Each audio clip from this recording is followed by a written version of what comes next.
அதுக்கு சாதம் 1 கப் சாதம் இருக்கும். அரை ஸ்பூன் மஞ்சத்தூள், 1 ஸ்பூன் மிளகாத்தூள், ஒரு 3 வரமிளகா, கருவேப்பிலை, ஒரு பெரிய வெங்காயம், ஒரு 3 கேரட், இப்போ நெய் கடுகு 1 ஸ்பூன் போட்டிருக்கேன். கடலைப்பருப்பு ஒரு அரை ஸ்பூன் போட்டிருக்கேன். ஜீரகம் 1 ஸ்பூன் போட்டிருக்கேன். வெங்காயம்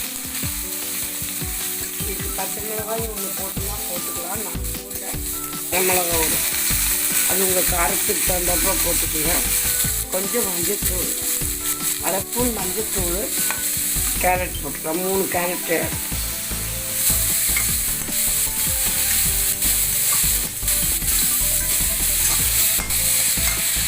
உப்பு 1 ஸ்பூன்.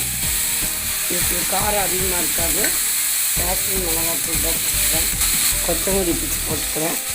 இது குழந்தைகளுக்கெல்லாம், இந்த காய் சாப்பிடாத குழந்தைகளுக்கெல்லாம் இந்த மாதிரி சாதத்தில் போட்டு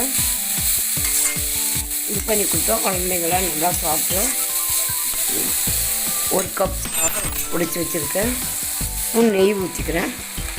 குழந்தைகளுக்காக நான் கொஞ்சம் நெய் ஊற்றி கொடுக்குறேன். கேரட்டுக்கு வந்து ரொம்ப வேக்காடு கொடுக்க வேண்டாம். இப்போ வந்து இந்த சாதத்துக்கு தகுந்த உப்பு போட்டுறேன். இந்த கொத்தமல்லி போட்டு நீ அடுப்பு ஆஃப் பண்ணிடலாம். சாதம் ரெடி ஆகிடுச்சு.